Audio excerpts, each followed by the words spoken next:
o sea, lo iba a desgarrar del pecho, le iba a sacar el corazón, propiamente. Entonces, bueno, era otra prueba más. Imagínense todos los peligros que iba pasando el alma, ¿no? Ahora ya en este lugar, una fiera que había que ser muy inteligente para poderla esquivar. Muy astuto. Muy astuto. Sigiloso, imagínese una fiera Sí, ahí. sí, sí, sí, sí. El octavo mundo era el Itzmitlan. Este lugar era un lugar donde había cuchillos de obsidiana. Pero no era tanto, claro que sí era, pero lo más peligroso era que se iban a enfrentar a un lugar con una niebla muy densa, donde cuando luego no ve uno a 3 metros de distancia. Y en ese caminar a tientas se iba uno a topar con cuchillos de obsidiana. Entonces, ¿quién me puede guiar más certero? Mi perrito. Pero era un lugar de una niebla, a como la describen, dice, y perdiéndose durante su traslado a través de un valle lleno de ríos hondos, dicen algunos, pero lleno de niebla grisácea. Muy espesa, no se podía ver. Esa es la palabra. Muy espesa. Las almas quedaban ciegas de tanta niebla, o sea, dando a entender que no se veía. En ese sentido, la ceguera. O sea, era tan espesa la niebla que no se alcanzaba a ver más. Nada. Y llegamos al noveno. Ahora sí, el Mictlán, el lugar de los muertos, donde lógicamente vive Mictlantecutli y Mictecacihuatl, dios de la muerte y diosa de la muerte. Recordemos que normalmente las culturas mesoamericanas siempre encontramos esa dualidad, día y noche, bueno y malo, hombre y mujer. Entonces llegar al Mictlán, 4 años, si no era de que ya murió la persona, no era que ya mañana está en el Mictlán, no, este era un viaje, un proceso, todo un proceso, que ellos creían que durante 4 años iban a ir sorteando, ¿de acuerdo? O sea que ese cerro, esas navajas, esas flechas, esas fieras, 4 años. Pero finalmente llegaban al Mictlán. Dicen muchos autores que los lugares más cerca, porque imaginémonos una escalera de 4 escalones de un lado y 4 escalones del otro, y el noveno, Mictlantecutli. Pero los lugares preferentes para las mujeres que morían en parto, o los soldados que morían en la guerra. Defendiendo. O bien los que, bueno, porque dicen que era toda una clasificación que sería muy largo. Por ejemplo, quienes morían por agua, alguna enfermedad, no sé, la hidropesía, por ejemplo, o que morían ahogados en un río, no iban al Mictlán, se iban a lo que era el Tlalocan, el lugar donde habita Tlaloc, el dios de la lluvia. Y bueno, era un paraíso, como lo describen. Pero la mayoría de indígenas en el mundo prehispánico pensaban en esto, en llegar al Mictlán. Y ya cruzaron 9 mundos. Y bueno, ojo con lo que voy a decir, y perdón por la expresión. Adelante. Yo le he encontrado mucha similitud, porque esto lo seguimos conservando. muere una persona y ¿cuántos rosarios rezamos? 9. El número. El número, ¿no? Tal vez sean coincidencias, desconozco el origen, pero yo le encuentro similitud a esto. Porque después, bueno, tendremos que platicar de ese sincretismo, cómo se va a comenzar a dar. Mictlantecutli, que era el que estaba arriba del altar de la ofrenda, empieza por ser sustituido por la Virgen del Carmen. ¿Sí?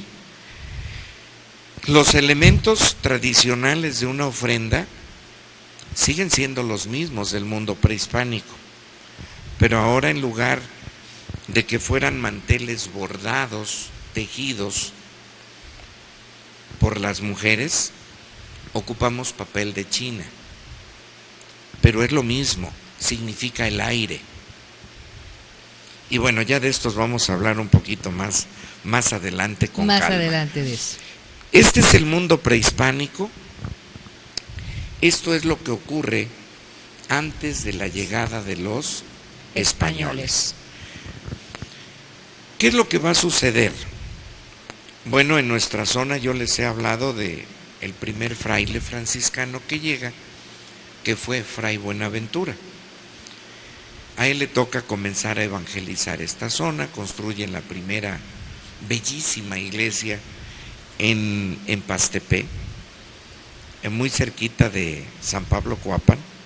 Esa es la primera iglesia de toda la zona. Es la más antigua La de más todas. antigua. Estamos calculando, profesor, en antigüedad por tiempo, aproximadamente ¿cuántos años? Más o menos el códice Coacoatzintla, que es donde está plasmado todo esto, habla de 1531. No más para ir.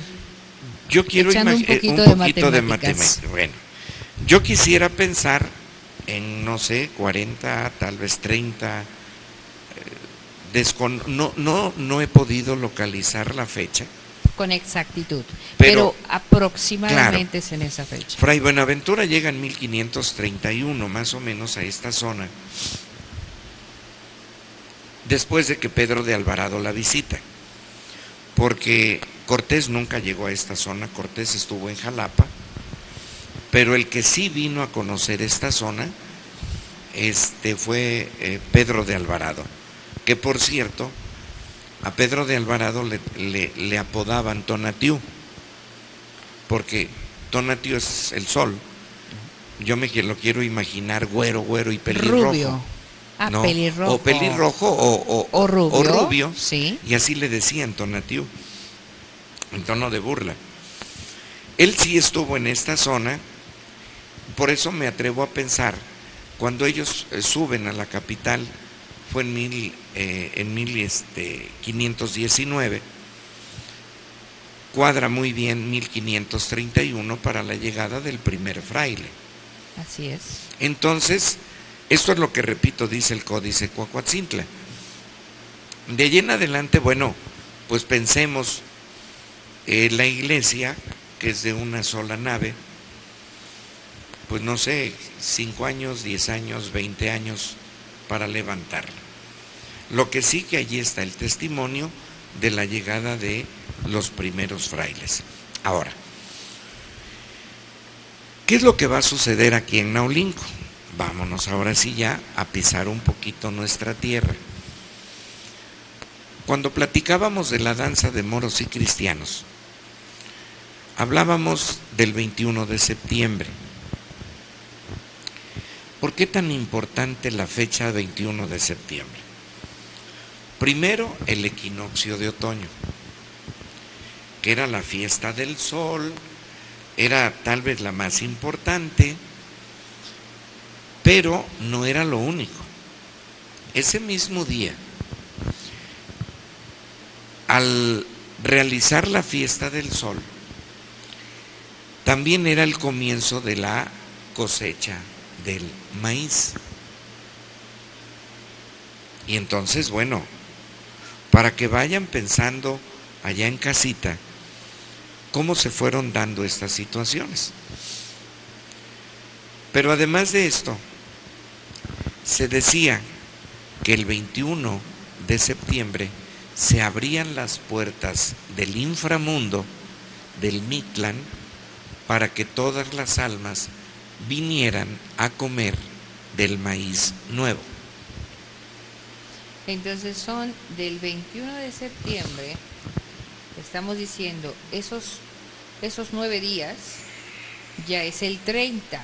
Así es. El 30 de septiembre. Y ya se inicia, bueno, dice usted que del 29 en adelante se inicia ya para lo de Todos Santos. No. ¿O el primero? ¿Cómo está? Aquí les vamos a platicar porque esto es algo que yo creo que deben saber y es bellísimo. Esperar a los muertos era una gran alegría para los vivos. Y sigue siendo. Yo creo que sí. Sigue siendo. Porque yo creo que no hay quien no a partir de estas fechas todos los días estemos recordando a papá, a mamá, al hermano, al hijo, ¿no? Sí. Lo importante de esto es tener bien claro que el 21 de septiembre, la fiesta del sol, el equinoccio de otoño, se iniciaba la cosecha del maíz nuevo, pero que el inframundo se abría para que las almas vinieran. Y aquí es donde empieza algo hermoso que sí me gustaría contarle al teleauditorio. Todos los días era un día especial, pero vamos a tratar de platicarles unos cuantos días, porque aquí viene lo interesante. Pasaba la fiesta del 21, una danza que no hemos podido, lo digo en lo personal, ojalá y alguien si tuviera algún dato nos lo hiciera llegar. ¿Se le agradecería la información? Había una danza que se llamaba la danza de las jícaras. Nadie conoce el significado ni cómo era, nada. Simplemente se sabe de la danza de las jícaras. Punto. Pero ¿qué pasaba? Felices todo mundo, el equinoccio de otoño, el sol está contento, ya le bailamos las danzas prehispánicas. ¿Qué va a pasar? A los ¿cuántos días? 8 días, el día 29 de septiembre, salían todos los varones. La palabra que utilizamos aquí es chapear, a cortar la hierba, hacer un camino desde donde estaba sepultado hasta mi casa.